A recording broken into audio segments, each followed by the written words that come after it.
तो गोयनका जी की जीवनी थोड़ी सी और सुनिए। विशिष्ट अतिथि।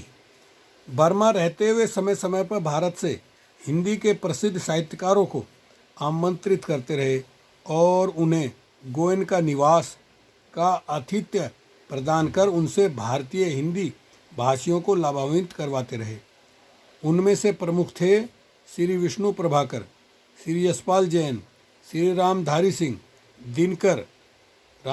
दिनकर, श्री जैनेन्द्र कुमार जैन, श्री श्याम नारायण पांडे, श्री लक्ष्मी शंकर व्यास, श्री लल्लन प्रसाद व्यास, सेठ गोविंदास, भिक्षु आनंद कौशाल्यान, पंडित राहुल संस्कृत्यायन, श्रीमती कमला संस्कृत्यायन तथा विश्व विभूति विद्वान प्रोफेसर डॉक्टर पद्मनाभ जैनी आदि। भारत के अध्यात्म गुरुओं में सबसे प्रमुख थे आदरणीय महर्षि महेश योगी। उनकी आरंभिक विश्व यात्रा रंगून के गोयनका भवन से ही आरंभ हुई। इनके अतिरिक्त मॉरिशस और पूर्वी अफ्रीका के स्वामी कृष्णानंद, भारत साधु समाज के स्वामी भास्करानंद, हैदराबाद के जैन यति स्वामी निर्मल कुमार, स्वामी नारायण संप्रदाय के स्वामी बल्लभ और उनके साथी भक्तराज सूरदास, भारतीय माबोधी सोसाइटी के अध्यक्ष भिक्षु जिनरत्न, नव नालंदा महाविहार के भिक्षु जगदीश कश्यप, दिल्ली के भिक्षु महेंद्र आदि उनके सम्मानीय अतिथि रहे। श्री रामकृष्ण आश्रम के बेलूर मठ के तत्कालीन अध्यक्ष स्वामी माधवानंद जी महाराज, प्रधान सचिव स्वामी विश्वेश्वरानंद जी महाराज तथा आज के ज्येष्ठ उपाध्यक्ष स्वामी आत्मस्थानंद जी महाराज भी गोयनका निवास पधारे।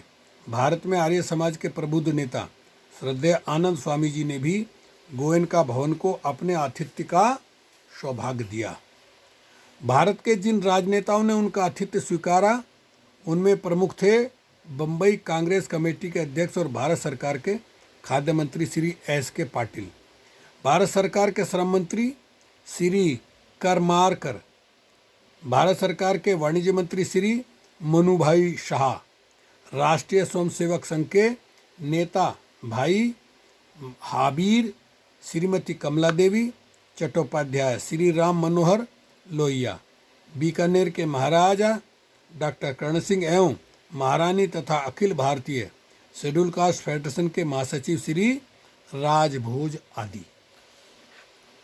उनका आतिथ्य लाभ लेने वाले भारत के प्रसिद्ध कलाकारों में थे श्री पृथ्वीराज कपूर, राज कपूर, श्रीमती मृणालिनी साराभाई आदि। श्री गोयनका जी बर्मा लेखक संघ के भी सदस्य रहे। उन्होंने अनेक बर्मी लेखकों को प्रोत्साहित एवं पुरस्कृत करने में प्रमुख भूमिका निभाई। बर्मा के स्वतंत्र होने पर गोयनका जी ने बर्मा इंडियन कांग्रेस की भी स्थापना की, जिसकी सारे देश में लगभग 50 शाखाएं खोली गईं। इनका प्रमुख उद्देश्य था बर्मा के अनेक अनपढ़ गरीब भारतीय मजदूरों और किसानों को सरकारी पंजीकृत करवाने में सहायता प्रदान करना। उन्होंने बर्मा में महात्मा गांधी स्मारक ट्रस्ट की स्थापना की और उसके ट्रस्टी रहते हुए रंगून शहर में गांधी भवन की स्थापना करने के साथ साथ गांधी जी की आत्मकथा तथा उनकी अन्य अनेक पुस्तकों का बर्मी भाषा में अनुवाद करवाया। श्री गोयनका जी कुछ समय तक all Burma Hindu central board के कार्यकारी अध्यक्ष रहे। वे रंगून के सत्यनारायण मंदिर ट्रस्ट के मैनेजिंग ट्रस्टी रहे। रंगून के प्रसिद्ध कालीबाड़ी मंदिर की ट्रस्ट निर्वाचक समिति के सदस्य रहे। उन्होंने रंगून के लाठिया आश्रम अनाथालय की स्थापना की और वर्षों तक उसके अध्यक्ष रहे।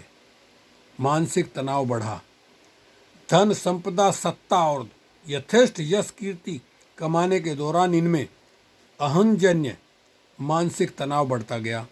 फलस्वरूप ये विशिष्ट प्रकार की माइग्रेन जैसी लाइलाज बीमारी के शिकार हो गए।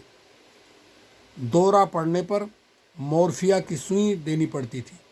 न केवल बर्मा, भारत अपितु विदेशों में भी इस बीमारी के इलाज से कोई लाभ नहीं मिला।